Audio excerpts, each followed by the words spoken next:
Alors, avant de débuter Fertiline et Fertiline Lab, on avait avec mon mari un parcours depuis de nombreuses années en PMA, puisqu'on a débuté le parcours en août 2015. À la suite de ça, donc, on avait tous les deux des soucis. Lui était OATS et moi, j'avais des fibromes utérins, plus une réserve ovarienne pas très élevée. Pas en insuffisance ovarienne, mais elle n'était pas non plus très élevée. Donc, du coup, on est parti directement en FIV-ICSI. On a fait 5 FIV-ICSI. Alors, je dis en France parce qu'on a notre parcours qui s'est continué à l'étranger après. Donc, je répondais assez bien aux stimulations. Alors, j'avais des grosses doses, mais je répondais. On avait toujours quand même au moins 2 à 3 embryons par FIV, sauf qu'il n'y avait pas de grossesse. Donc, à partir de la deuxième FIV, ma gynéco m'a fait faire énormément d'examens complémentaires, ce qui a permis d'éliminer des potentiels problèmes. Alors, justement, on ne me trouvait jamais rien. Donc, j'en avais des fois un peu ras-le-bol de me dire, mais qu'est-ce qui fait que ça ne fonctionne pas? Donc, j'ai fait voilà, toutes sortes d'examens, des hystéroscopies, des analyses de sang hyper poussées avec les médecins internistes. J'ai fait un WIN test qui est comme la biopsie ERA qui permet de voir la fenêtre d'implantation. Tout revenait toujours nickel. Sauf à la quatrième FIV où en fait on m'a trouvé lors de la ponction un hydrosalpinx, donc qui avait dû avoir une infection à un moment donné qui est passée au travers parce que lors des examens j'en ai fait vraiment à l'appel. Donc du coup j'ai perdu ma trompe, j'ai une celluloscopie, on m'a fait des biopsies, tout revenait après quand même normal. Quand même, à la suite de ça, donc j'ai eu encore un échec à la FIV 4 et à la FIV 5, ma gynéco nous a dit on va quand même tenter une dernière FIV parce que maintenant qu'il n'y a plus la trompe, on ne sait pas depuis quand en fait il y avait ce début d'infection. On va aller voir ce qui peut-être s'est passé et il faut absolument retenter pour voir si maintenant que le terrain est normal, ça ne fonctionnerait pas. Et elle a eu raison parce qu'en fait, c'est grâce à cette FIV qu'on a décidé avec mon mari de continuer notre parcours, puisqu'en fait, donc j'ai très bien répondu par contre à ce protocole parce qu'entre-temps, un parcours PMA, ça demande quand même de, comment dire, de prendre soin de soi. Et en fait, entre la quatrième FIV et la cinquième FIV, j'ai décidé, pour réduire le stress que ça génère, de me mettre au yoga, de faire un peu plus attention à mon alimentation, aux perturbateurs endocriniens. Et effectivement, on a fait une tentative où, genre, j'ai eu 11 ovocytes, mais les 11 ovocytes étaient matures et ont été fécondables. Donc, on a eu quand même, je crois, à J3, on avait à l'époque, c'est quand même 7 embryons, ce qui était quand même assez bien par rapport à d'habitude. J'ai eu un double transfert et pour une première fois, j'ai eu une accroche. Donc là, alors, c'était une grossesse biochimique. Mais pour moi, ça a été un peu le tremplin de notre parcours parce que là, effectivement, on s'est dit, on ne peut pas s'arrêter là. Donc, on a fait un gros point avec ma gynéco qui nous a encore refait faire des examens parce que j'ai une gynéco, pour le coup, qui a jamais été avare d'examens et qui a, dès le départ, mis ça en route. Et donc, on a fait plusieurs rendez-vous avec des PMA à l'étranger parce qu'à un moment donné, il fallait peut-être aller voir un peu plus loin. Et nous, en France, quand même, on est un peu limité au niveau des examens et des possibilités, mais rien que pour le faire le DPI en France. Et puis, voilà, donc on a décidé en fait de partir à l'étranger, où on a décidé en fait de faire un don d'ovocytes parce que j'allais avoir 37 ans. On savait très bien que ma qualité ovocytaire aussi allait diminuer. Mon mari avait quand même des problèmes au niveau du sperme qui était assez important. Et les médecins nous ont guidés là-dedans de faire un don d'ovocytes pour quand même aussi améliorer la qualité des embryons et nous donner plus de chances de grossesse. Donc, on est parti à l'étranger. J'ai fait, donc, on a eu la chance d'avoir quand même sur une FIV d'ovocytes 6 embryons, ce qui était quand même un beau résultat, comme nous disait la clinique, avec énormément de techniques qu'ils ont mis en place. Donc, on est suivi à l'étranger en République tchèque, à la clinique Reprofit. On a eu un premier transfert qui s'est passé parfaitement.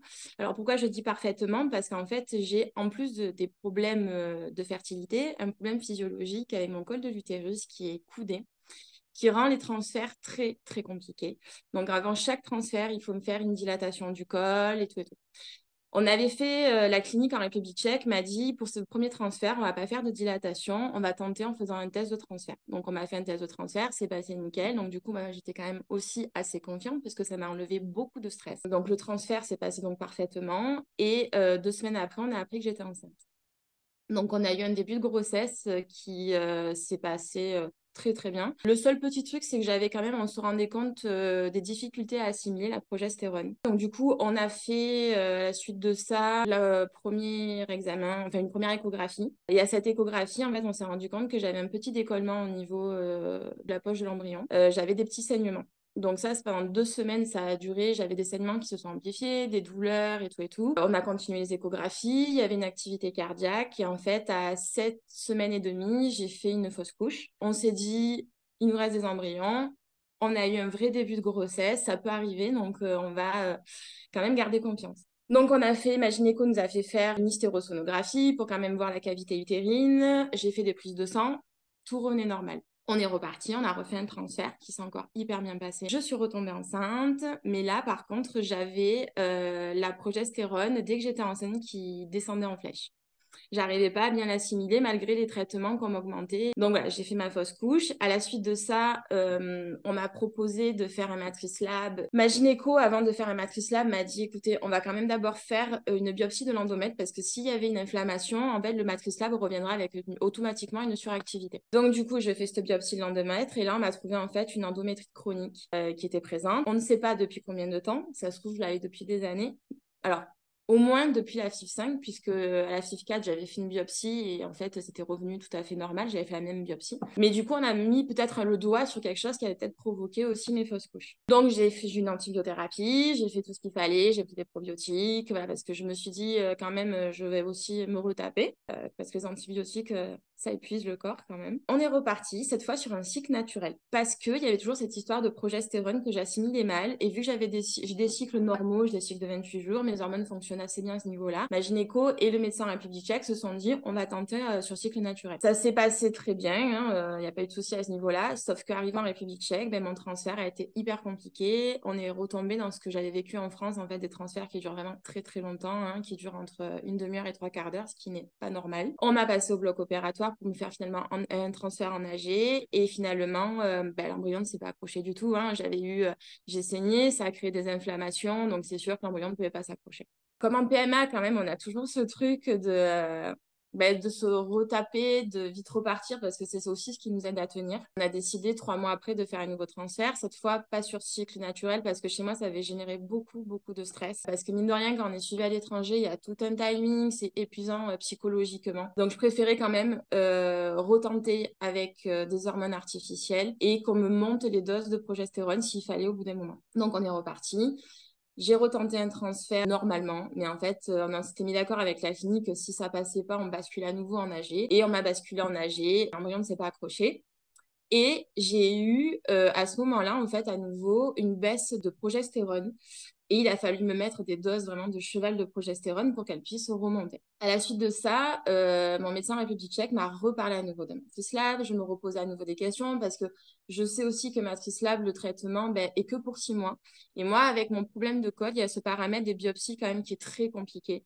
Et faire des biopsies pour contrôler et tout, pour moi, c'est vraiment aussi physiquement éprouvant. Parce que chaque fois, ça veut dire repasser au bloc opératoire pour faire une biopsie. Et je dois être à l'heure actuelle à 15, avec mes ponctions, les hystéroscopies, les célioscopies, les transferts à l'étranger, à au moins 16 passages au bloc opératoire en AG. Et en fait, je commençais à en avoir ras-le-bol. Ça faisait un moment que je voyais Fertiline, en fait, sur les réseaux sociaux, sur YouTube. J'avais assisté à un webinaire qu'avaient fait Virginie et Adva, où j'avais à l'époque posé des questions par rapport à la progestérone. Parce que vraiment, moi, ça me posait question, ce fait de ne pas arriver à assimiler cette progestérone. Virginie m'avait donné ce jour-là des petits conseils de mon alimentation à adapter quand j'étais en protocole pour mieux assimiler la progestérone. Et je m'étais dit, il y a peut-être des choses à creuser de ce côté-là. Et quand du coup, il y a eu cette problématique, est-ce que je fais matrice lab ou sur quoi je peux partir d'autre? Parce que franchement, en termes d'examen, j'avais fait mais le max du max. Je me suis dit, bon, on va creuser petit à petit Fertiline et pourquoi pas partir là-dessus. Mon mari aussi avait regardé, il était abonné à la chaîne, il regardait pas mal de vidéos aussi et il me dit, mais à un moment donné,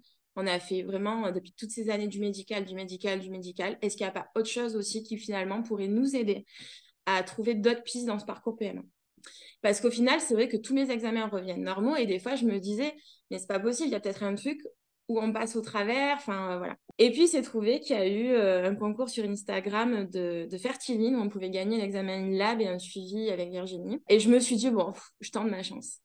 Et il s'est trouvé que j'ai été celle qui a gagné le concours. Alors, j'allais le faire de toute façon parce que clairement, on était à un point du parcours où on se disait, on y va, quoi, on va tenter autre chose. On va tenter quelque chose qui n'est pas dans ce qu'on a déjà tenté, qui finalement ne fonctionne pas. Et du coup, je me suis retrouvée à faire l'examen InLab. Donc, j'ai gagné le concours InLab. J'échange rapidement avec Adva. Je dois avouer que, au vu de mon parcours, je me suis dit, bon, au point où tu en es, si tu as gagné Fertiline, c'est qu'il y a une raison. Il va falloir faire confiance en la vie. C'est un peu aussi ce que m'avait dit Adva, que voilà, c'était avec mon parcours, quand même, pour le coup, effectivement, Fertiline pouvait vraiment m'aider et qu'il fallait faire confiance en la vie. Et je me suis dit, bon, allez, go, on va faire le InLab. Il y avait aussi le fait que je voulais faire cet examen parce que avec le parcours que j'ai, je me suis quand même tapé des protocoles hormonaux à l'appel. Et je dois dire que je commence un peu à m'inquiéter pour ma santé. Il y a une réalité, on veut ce bébé, on veut se battre, mais il y a aussi le fait qu'on s'inquiète pour sa santé à un moment donné. Je suis sûre qu'on a tout eu ce passage où on s'est dit jusqu'où je vais, est-ce que les hormones que je prends vont pas avoir un impact de suite ou dans quelques années sur mon corps. Et je dois avouer que quand j'ai dû faire une lab, c'était quelques jours avant de faire l'examen, j'ai clairement flippé. Je me suis dit, et si on te trouve quelque chose de grave? Parce que clairement, il y avait une réalité. Je savais que l'examen allait aller chercher en profondeur comment fonctionnait mon corps. Et je me disais, si on trouve quelque chose, ouais, ça va être compliqué. Puis bon, voilà, je savais très bien aussi que tout ce que j'avais fait pouvait avoir un impact sur ma santé. Donc j'ai fait l'examen, c'est quand même très complet. On se reçoit cette boîte avec plein de petites fioles, on part dans un labo, tout faire, on a un test salivaire, enfin voilà, urinaire. Vraiment, c'est complet, quoi. J'avais regardé tout ce que me recherchait une lab par rapport à tous les examens que j'avais déjà fait. Et je me disais, bon, on va aller chercher des choses que tu n'es pas trop allé chercher depuis des années. Le fonctionnement complet de ton corps, donc le cortisol, enfin voilà. Pourtant, voilà, j'ai été suivie avec une médecin interniste, mais elle allait peut-être plus sur d'autres choses. Donc du coup, j'ai eu quelques temps après le rendez-vous avec Virginie et Adva, où on a fait le point de mon lab. Virginie m'a clairement dit qu'elle avait voulu d'abord lire mon parcours avant de regarder mes résultats de l'examen lab pour pas se laisser influencer par l'examen. Et en fait, elle m'avait dit quelque chose qui m'a aussi parlé finalement. Elle m'a dit, Laurie, je pensais trouver un corps épuisé avec tout ce que tu avais vécu. Et en fait, pas du tout. Tu as un corps qui fonctionne très bien. Je dois avouer que quand j'ai entendu ça, je me suis dit, bon, comme quoi, mon corps, ce guerrier, parce que clairement c'est un guerrier, ne m'a pas fait défaut après toutes ces années. Il est toujours là, debout. Donc, ben, tu as bien fait de faire cet examen parce que tu vas peut-être aussi un peu lui donner à nouveau des ressources pour continuer ce parcours. Donc, en fait, il est ressorti du InLab pensant, alors moi aussi, comme Virginie, je pensais que j'étais en suractivité immunitaire. Ben, en fait, pas du tout. J'étais en sous-activité immunitaire. En fait, mon examen a montré que genre, je crois que c'était mes T-règles, étaient vraiment diminuées et qu'il fallait les remonter. Alors moi, voilà, je pensais avec les fausses couches, l'endométrite, les inflammations que j'avais eues, voilà, que j'étais en suractivité, mais pas du tout. Donc du coup, je me suis dit, bon, mais quand même, on a quand même trouvé quelque chose d'hyper positif. À la suite de ça, alors mes analyses allaient très très bien. Moi, j'avais peur de plein de choses et je me suis rendu compte que nous, ça fonctionnait assez bien. Comme elle m'a dit, Virginie, mon foie, par contre, fonctionne peut-être un peu trop. Et on s'est rendu compte, alors j'avais quand même fait cet examen, je crois, 2-3 ans auparavant, que mon homocystéine était assez élevée. Je crois que la limite, c'est 9 et moi, j'étais à 18. Et quand j'avais fait mon examen, j'étais justement à 9,5. Donc, je pense que ça n'avait pas forcément alarmé mes médecins, mais quand même, 18, c'est assez énorme. Et du coup, ça correspondait aussi un peu au problème que j'ai eu à ma deuxième fausse couche, où quand même, j'ai perdu beaucoup de sang, il y avait des caillots, enfin bon, voilà. Et j'avais aussi un excès d'ostrogène qui ressortait de l'analyse. Et là, Virginie m'a quand même expliqué aussi que les perturbateurs endocriniens pouvaient aussi avoir influencé cette hyper oestrogénémie et qu'il fallait peut-être modifier certaines choses de mon quotidien. Donc ça allait par changer peut-être les ustensiles de cuisine. Donc on a changé nos poêles qui n'étaient plus en téflon, on est passé à d'autres poêles, on a aussi enlevé tout ce qui était plastique. Voilà, on a changé quand même beaucoup de choses parce qu'à côté de ça, on a toujours fait plus ou moins attention aux produits qu'on utilisait dans notre quotidien. Donc voilà. Mais c'est vrai qu'on a mis un gros coup de pouce là-dessus. Et du coup, bon, dans le InLab, ce qui ressortait quand même, c'est donc du coup travailler sur mon immunité puisque du coup, moi, il n'y avait pas forcément une stimulation, on recherchait pas forcément un résultat de stimulation, mais plutôt qu'un embryon puisse s'accrocher et tenir. Donc, il fallait pour ça passer par l'arrêt du gluten. L'arrêt du gluten, qui, quand on sait qu'on va débuter Fertiline, peut faire peur, clairement très peur, parce que c'est changer toutes ses habitudes alimentaires. Mais mon mari a aussi fait le questionnaire, il est ressorti aussi beaucoup de choses de son côté, et on s'est dit, on va le faire à deux. Ça va nous donner une aide supplémentaire de le faire à deux. Et on s'est rendu compte qu'en fait, il y a eu quelques semaines compliquées au fait de changer toute son alimentation. Et puis après, ben, on y est arrivé, quoi. On y est arrivé et en fait de voir que de suite il y a des changements qui se produisent sur le corps, sur son quotidien, ben en fait ça aide à tenir. Voilà, parce que moi, clairement, et mon mari aussi, on s'est rendu compte qu'on était beaucoup moins fatigués, on gérait beaucoup mieux le stress. Moi, j'ai quand même perdu du poids, hein. J'ai perdu depuis août 9 kilos. Alors pourtant, j'avais pas une mauvaise alimentation, mais je pense que le côté chrononutrition aussi des programmes Fertiline m'a vraiment aidé à mieux réguler mon alimentation dans la journée. Mon mari a aussi perdu du poids. Alors lui s'est remis a réussi vraiment à trouver la motivation pour se remettre au sport. Moi, j'ai toujours fait du yoga, donc je continue, voilà, et ça m'aide énormément. Alors, les impacts que j'ai vus dans mon quotidien ont été vraiment physiques parce que, donc, comme je disais tout à l'heure, j'ai perdu quand même du poids. Donc, je pense que ça a quand même aidé aussi à réguler un peu mes hormones parce que je me suis rendu compte, donc maintenant je fais Fertiline depuis septembre, que mes cycles, alors j'ai toujours eu des cycles de 28 jours. Par contre, je me suis rendu compte que ma phase folliculaire s'est rallongée. J'avais avant une ovulation qui se passait entre J10 et J12 et là, j'ai vu que mon ovulation se produit entre J13 et J14. Et je vois vraiment qu'elle est beaucoup plus marquée. Enfin, je sens vraiment qu'il y a eu un impact à ce niveau-là. Ensuite, alors là, à l'heure actuelle, on est en attente d'un prochain transfert. Alors, on ne sait pas encore quand on partira faire ce prochain transfert. Mais 2 mois après avoir démarré Fertiline, j'ai eu un transfert. C'est avéré négatif. Mais par contre, alors peut-être que ça faisait pas 7 ans que je faisais Fertiline. Par contre, on a compris que quand même, il y avait eu des améliorations grâce à Fertiline dans mon corps. Parce que quelques temps avant que je parte faire mon transfert, je suis allée voir mon ostéopathe qui m'a manipulée et je ne lui avais rien dit. En fait, j'avais rien dit de mes changements alimentaires et tout et tout. Je me suis dit, si elle me pose des questions, là, je répondrai. Et donc, elle commence à me manipuler bien et elle me dit, Laurie, il y a quelque chose qui est différent d'habitude. J'ai dit, ah bon? Elle me dit, bah oui, tu as zéro adhérence au niveau digestif et au niveau utérin. Alors, il faut savoir que moi, j'ai quand même des fibromes, donc il y a des inflammations. Je sentais souvent, j'avais une douleur au niveau du ventre vers la droite, alors je crois que c'est le côlon. J'avais souvent mal. Et en fait, elle me manipule, elle me dit, mais Laurie, tout va très bien, quoi. Il n'y a pas de problème. Et là, donc, je commence à lui expliquer ce que je fais. Elle me dit, mais alors, cherche pas, ça a eu un énorme impact. Et c'est vrai que de toute façon, je le sens, hein, je suis plus ballonnée. Moi qui ai toujours eu des problèmes au niveau digestif, ben, j'ai plus rien. Donc, je sens vraiment un impact dans mon quotidien et je dois dire que c'est très appréciable. Et l'autre truc quand même qui a été assez bluffant aussi, ça a été mes règles. Parce que donc, moi, j'ai des fibromes utérins, quand même des règles des fois où je saigne quand même pas mal. Et j'avais beaucoup de caillots. Et en fait, les règles qui ont suivi ma stimulation, mais mon traitement hormonal de mon transfert, j'ai eu et vraiment, ça m'a bluffé, zéro douleur. Pourtant, je peux dire que j'ai eu des doses de cheval de progestérone et j'ai eu zéro douleur. Et de la même façon, mes règles, je le vois, non, elles ont complètement changé. Ça n'a rien à voir. Je perds beaucoup moins de sang et je dois dire que c'est très appréciable. Et rien que pour ça, même si pour l'instant, j'ai pas de transfert en vue et tout, mais en fait, je me vois pas arrêter Fertiline parce que je vois un bien-être dans mon quotidien et au moment où j'ai mes règles. Et rien que pour ça, c'est magique, quoi. Et autre chose aussi, quand même, où j'ai vu un impact, c'est donc sur ma stimulation. Quand j'ai eu mon traitement de progestérone, moi qui assimilais mal la progestérone, alors certes, j'ai eu encore des doses de cheval, mais parce qu'après, c'est aussi les problèmes que j'ai. Ben, en fait, je les ai assimilées bien, ce fois la progestérone, les doses que j'ai eues.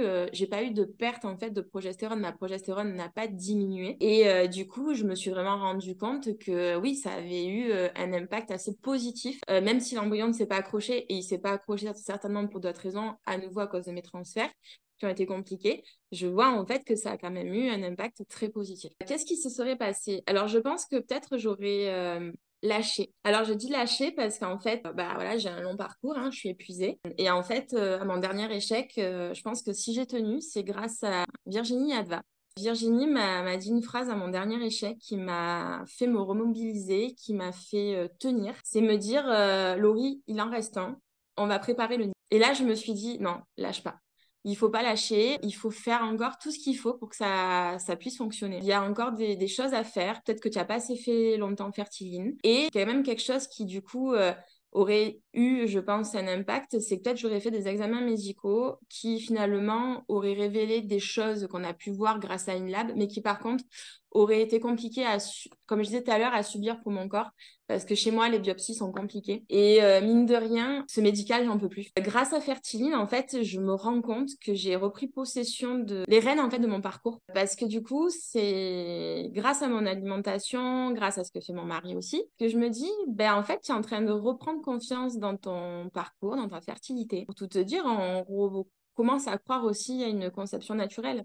Chose qui était complètement oubliée parce qu'à un moment donné, le médical prend tellement de place. On est dans des examens en continu. On se dit, mais de toute façon, s'il n'y a pas tel protocole ou examen, ça ne peut pas marcher. Alors qu'en fait, grâce à Fertiline, on voit que ça peut refonctionner. Donc, du coup, je pense que je serais descendue dans une spirale, en fait, encore plus de difficultés et d'échecs s'il n'y avait pas eu Fertiline parce que j'aurais pas réussi à me remobiliser et à vivre un peu plus les choses sereinement.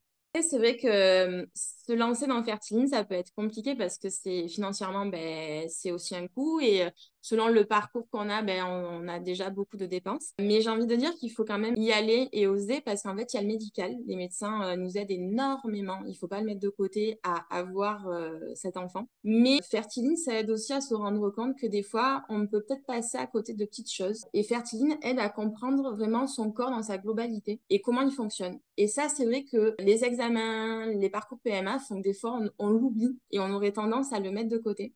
Et du coup, c'est vrai que moi, j'encourage beaucoup de personnes qui, au bout d'un moment, tournent un peu en rond dans leur parcours PMA à se lancer en fait dans ce genre d'accompagnement. Parce que mine de rien, on comprend beaucoup de choses aussi de notre corps. Et quand on est en parcours PMA, je pense que c'est très, très important de comprendre notre corps. Et aussi de se dire qu'on peut aussi avoir ben, la main sur notre parcours PMA. Et je pense que grâce à Fertiline, on peut reprendre la main dessus. Et il y a le médical, mais il y a aussi nous et ce qu'on peut y mettre dedans pour justement réussir à avoir ce bébé. Un mot pour décrire Fertiline, je dirais la confiance. Parce que Fertiline, c'est quand même pas rien. C'est se dire on fait confiance à toute une équipe pour repenser en fait son parcours PMA et sa fertilité. On se rend compte qu'en face de nous, on a des gens qui sont très très engagés et qui se battent avec nous et pour nous pour trouver des solutions pour que ça fonctionne. Et ça, c'est assez important parce que je crois que quand on a un parcours PMA, on a besoin de ça. Et confiance aussi parce qu'en fait, Fertiline, pour ma part, et je parlerai aussi au nom de mon mari, nous a aidé à retrouver confiance, comme je disais tout à l'heure, en notre fertilité. Et ça, je peux dire que c'était pas gagné. Et à l'heure actuelle, au vu de nos problèmes, des fois, je me dis qu'on y arriverait peut-être mieux, en fait, naturellement, que par l'accompagnement d'une PMA.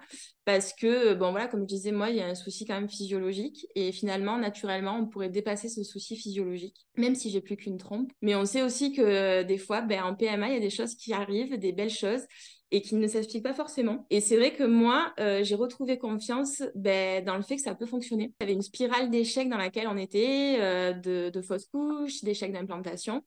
Et grâce à l'équipe Fertiline, vraiment, j'ai retrouvé confiance au fait qu'on peut l'avoir, cet enfant, et qu'il faut vraiment pas lâcher.